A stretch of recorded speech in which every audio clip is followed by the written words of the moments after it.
Train पूरी रफ्तार से आगे की ओर भाग रही थी और उसका मन उतने ही वेग से पीछे की ओर जा रहा था। चेहरा पूरा आंसुओं से भरा था, जिसे उसने चुन्नी से छुपाया हुआ था और गर्दन खिड़की में डाल रखी थी। गले में कुछ अटक गया था और सीने का गुबार कह रहा था कि चिल्ला चिल्ला कर रो ले। पर क्यों राज, क्यों क्यों किया तुमने ऐसा मेरे साथ? तुम तो कहते थे कि हमसे अच्छा मैच कोई हो ही नहीं सकता। फिर क्यों किया तुमने मेरे साथ ऐसा? कितने सपने देखे थे, कितनी प्लानिंग थी। मैं तो तुम्हारी परी थी। तुम तो मेरे बिना ज़िंदगी सोच भी नहीं सकते थे। तो अब क्या हुआ था? उस दिन भी तो कितना रो रही थी। दरवाज़ा बंद था। पूरे कमरे को तहस नहस करने के बाद बिस्तर पर पड़ी रो रही थी और बाहर माँ और बुआ की सांसें अटकी हुई थीं।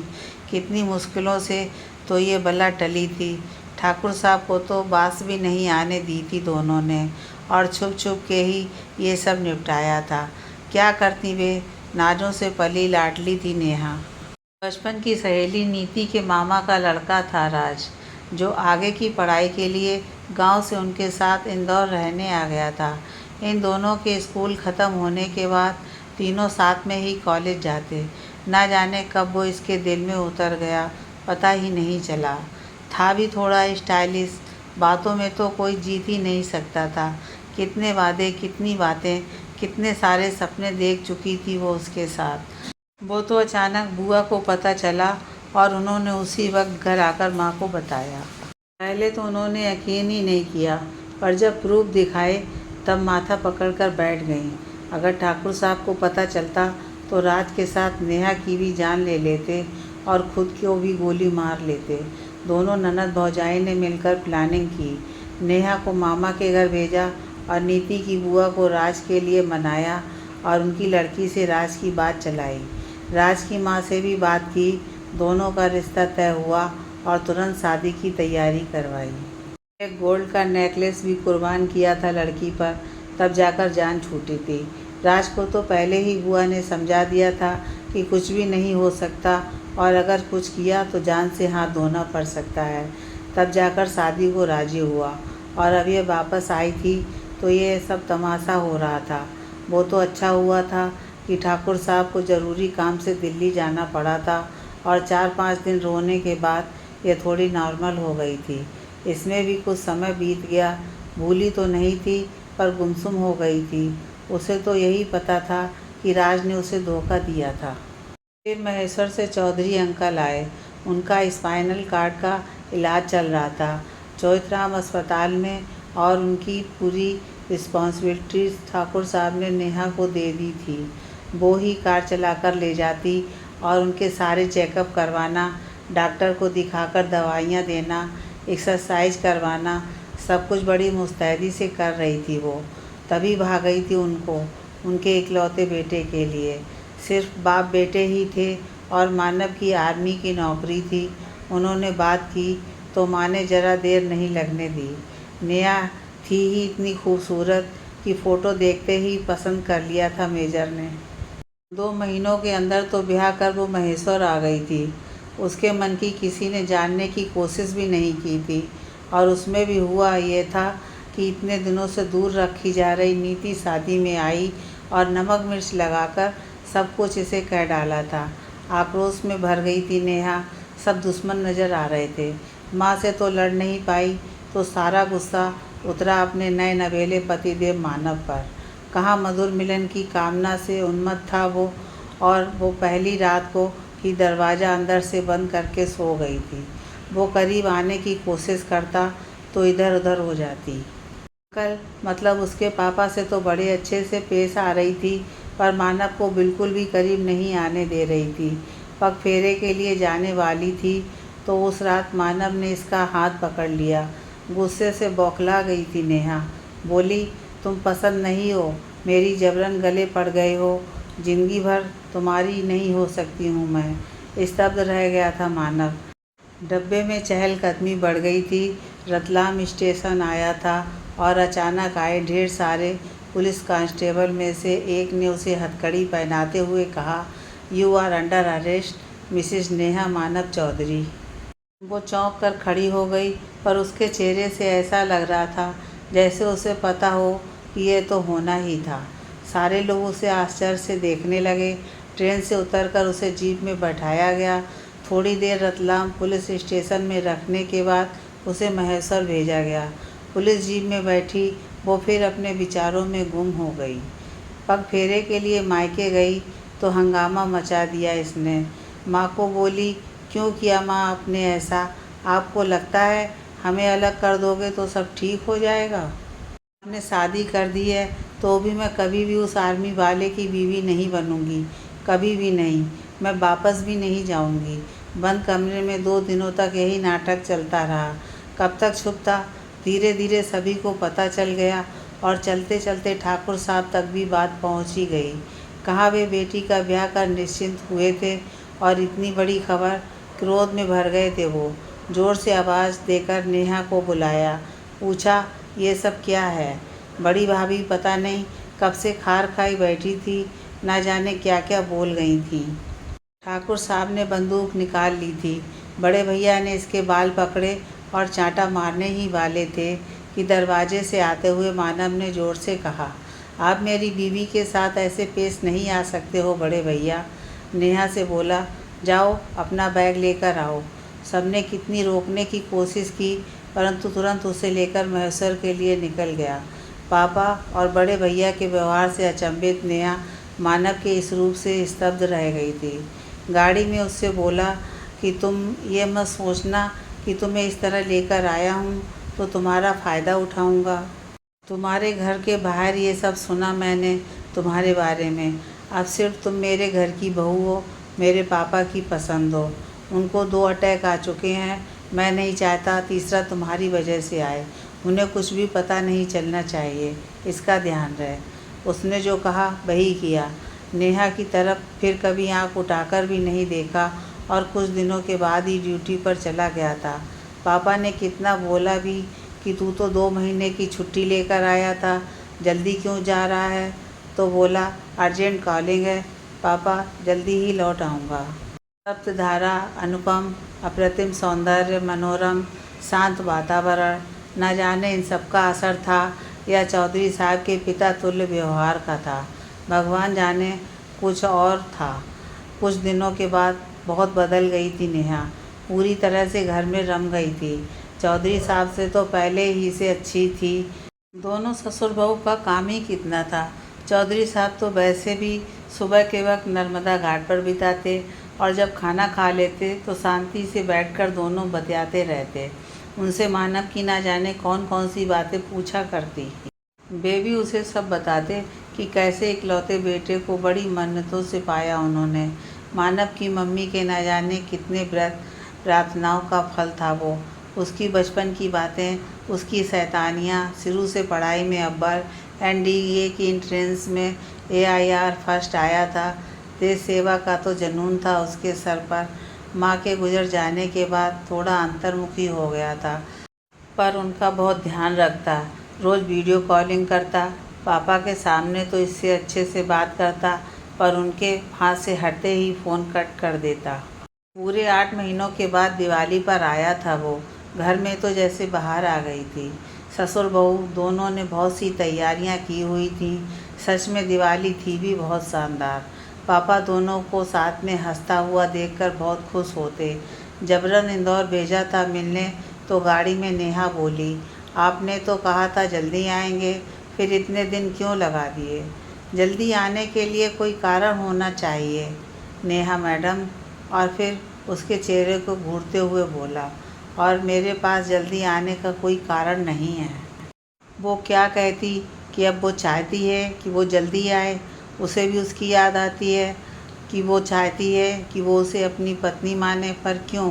अगर उसने पूछा क्यों तो क्या जवाब देगी? कुछ भी नहीं बोल पाई वो। इतने दिनों बाद नेहा और जमाई साहब से मिलकर सब बहुत खुश थे और नेहा के बदले हुए रूप को देखकर तो सब हैरान में थे। बचपन की लाडली थी और भरा पूरा घर था। कभी भी कोई डिमांड की हो और वो पूरी ना हुई हो, ऐसा शायद ही कभी हुआ हो। बाहरी दुनिया से ज़्यादा परिचय की ज़रूरत ही नहीं पड़ी थी कभी। ना जाने कैसे उस राष्ट्र के चंगुल में पड़ गई थी। सब बहुत रोक रहे थे पर मानव के साथ ही वापस चली आई थी। सिर्फ 15 दिनों के लिए आया था तो छुट्टियां जल्दी ही ख़त्म हो गई थी। बड़ी जल्दी घर सूना करके चला गया था। हाँ, किसी भी तरह अपनी बात उससे कह नहीं पाई थी। बस वो जाने लगा तो शिकायती आंखों में आंसू भरे हुए थे जो पापा के सामने उससे बाय कहते हुए मानव को दिखाई दिए थे। फिर भी मुंह फेर कर चला गया था। अंदर जाकर फपक कर रो पड़ी थी नेहा। शायद समझ गई थी कि कितनी अमूल्य निधि खोकर बैठी थी। अब वो उदास रहने लगी थी। किसी काम में उसका मन नहीं लगता। बात करती तो लगता कि रो देगी। चौधरी साहब जबरन उसे आसपास की महिलाओं के साथ बाहर भेजते। कभी कहते मायके हो आओ। वो भी उसके सामने नॉर्मल रहने की कोशिश करती। कई बार नर्मदा घाट पर बैठी सोचती रहती कि मेरी स्थिति भी नर्मदा मैया जैसी ही है, ऊपर से बिल्कुल शांत और अंदर तूफान।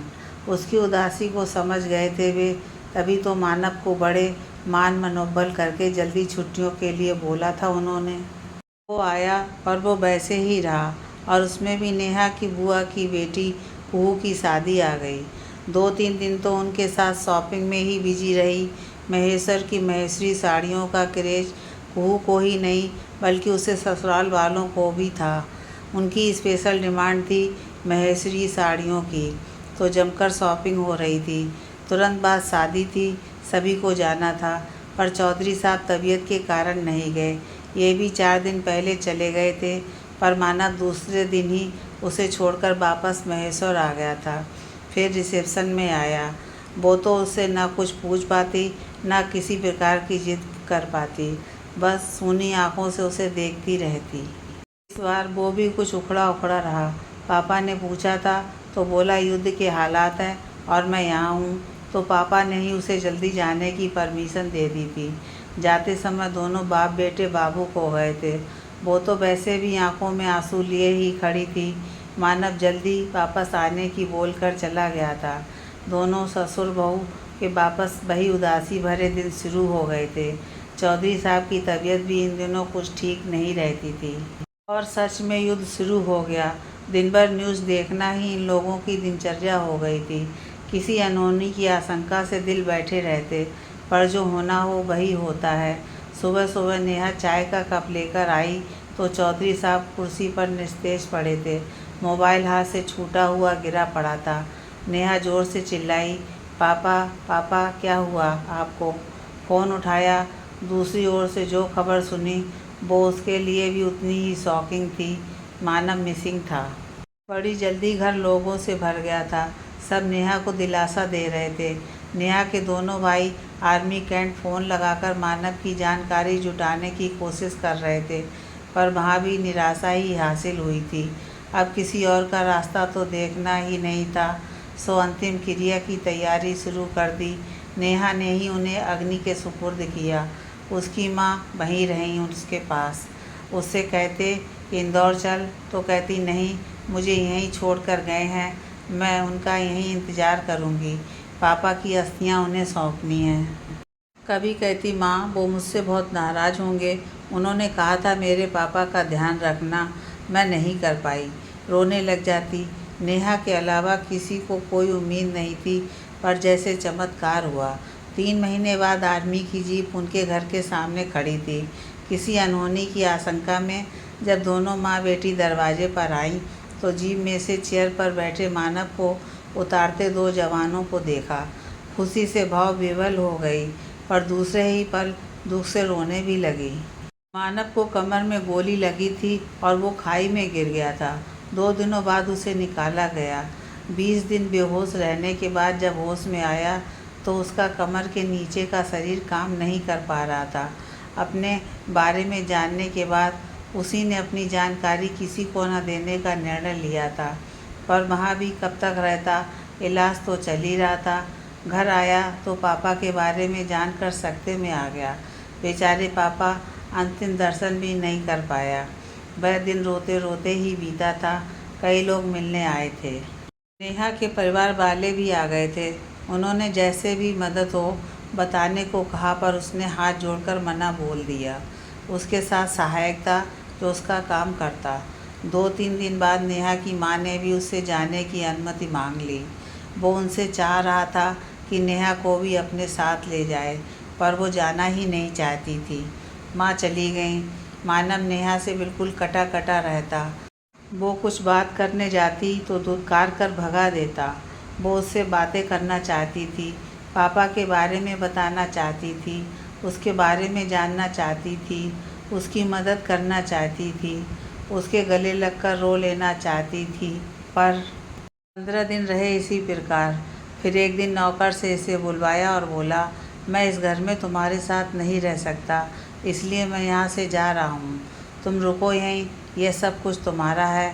और सहायक से बोला, चलो। वो उसे कार तक ले गया और देखते ही देखते मानव घर छोड़कर निकल गया।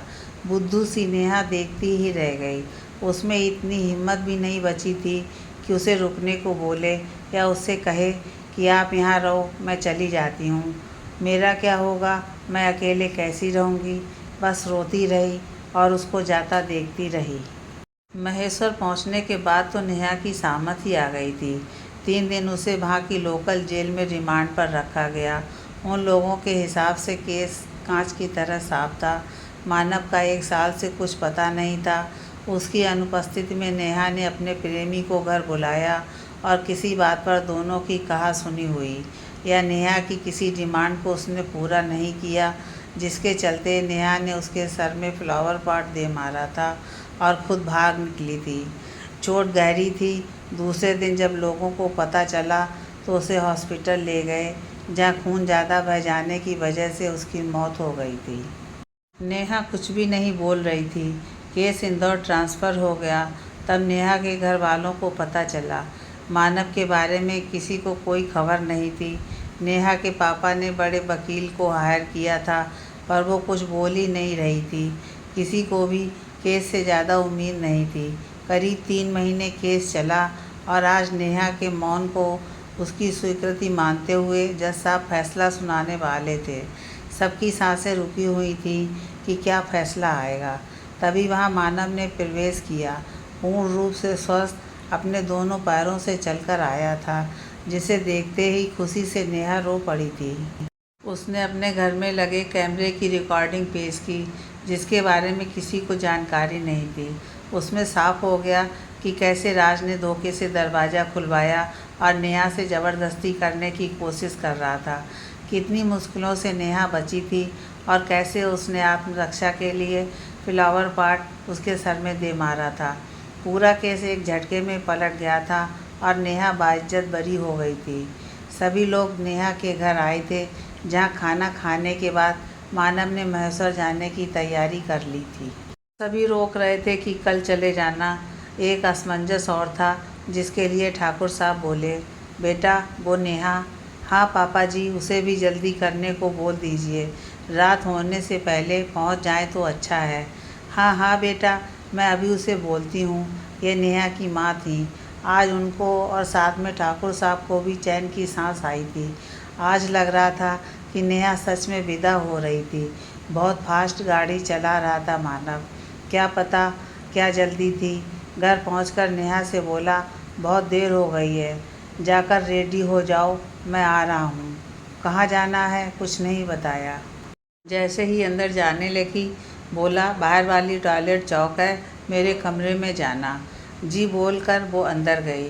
हाल पार करने में ही उसकी जान निकल गई। वो सब याद आ रहा था। अकेली थी तो कमरों पर ताला लगाकर हॉल और किचन ही इस्तेमाल करती थी। कितने दिनों के बाद कमरे में जा रही थी, पर कमरे में जाते ही चौंक गई थी। दुल्हन की तरह कमरा सजा था और पलंग पर उसका सुहाग का जोड़ा रखा हुआ था। किसने किया होगा ये समझ नहीं पा रही थी, इसलिए जोड़े को उठाकर उल्टे पांव वापस हॉल की ओर भागी। मानव गाड़ी पार करके दरवाज़ा बंद कर रहा था। नेहा ने उसे दिखाते हुए कुछ लफ्ज़ों से और कुछ आंखों से पूछा, ये क्या? ये अभी मेरी दुल्हन बनने का इरादा नहीं है क्या? मतलब आपने मुझे माफ़ कर दिया? उसका वह मुस्कुराता हमसफ़र आँखों और गर्दन के इशारे से हाँ बोलकर बाहें फैलाए खड़ा था। उसे तो विश्वास ही नहीं हो रहा था। वो दौड़कर जाकर उसकी बाहों में समा गई। वह समझ नहीं पा रही थी कि ये सपना है कि ये सब सच है। I love you Manav, I love you बोलते हुए उसकी आंखें बरस रही थीं। जानता हूँ मैं, पर यह हुआ कैसे? वो पहले भी आया था मानव, शादी के बाद, जब आप मुझे लेकर आए थे और छोड़कर चले गए थे। मुझे उसका लेटर मिला था, उसने मुझे मिलने बुलाया था। मैं पापा से झूठ बोलकर गई थी। वहाँ उसने मुझे बोला कि मैंने अपनी बीवी को छोड़ दिया है, वो अपने मायके में है और वो मुझसे ही शादी करेगा। उसने मुझे कहा कि हम दोनों भाग चलते हैं।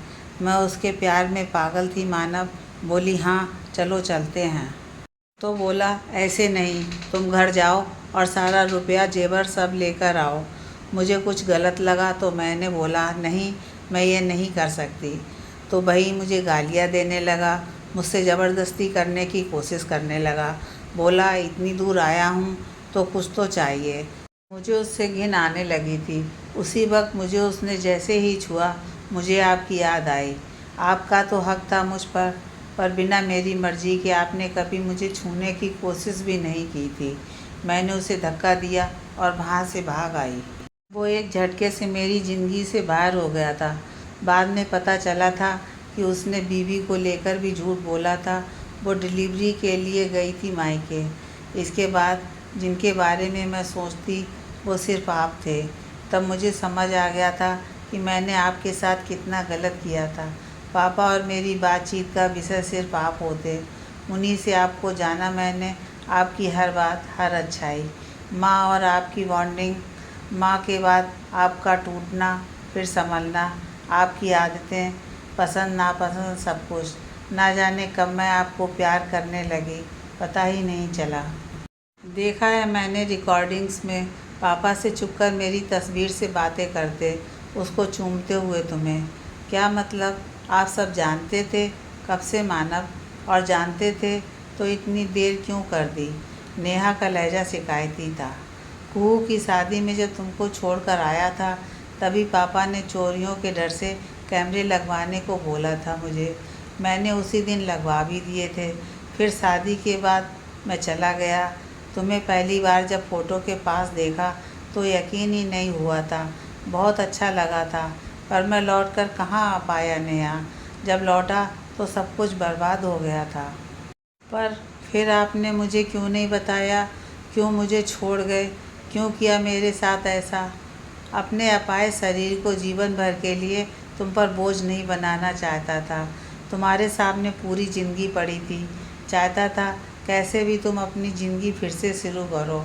मुझे खबर मिली थी कि दिल्ली में मेरा इलाज पॉसिबल है, पर बस उम्मीद थी।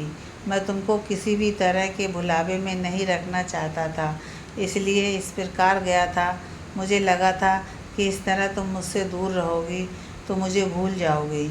लगा इस घर में तुम सेफ हो, पर मैं गलत था। सॉरी।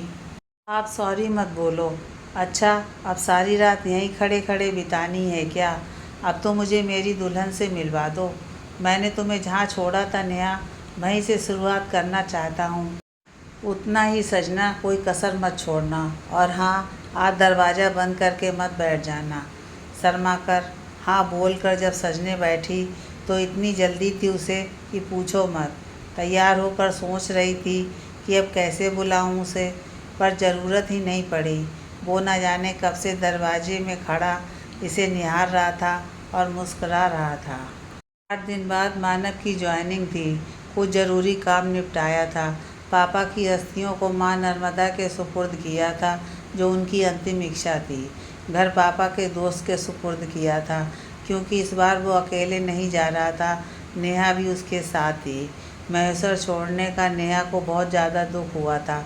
पापा और माँ की तस्वीर साथ में लेकर वो गाड़ी में बैठ गई। इंदौर रेलवे स्टेशन पर सब छोड़ने आए थे। नेहा को इतना खुश, इतना मुस्कुराता न जाने कब देखा था। ट्रेन के चलने पर वो मानव की बाहों के आगोश में जाकर बैठ गई थी। अब हमेशा साथ थे दोनों अपनी ज़िंदगी के सफ़र में।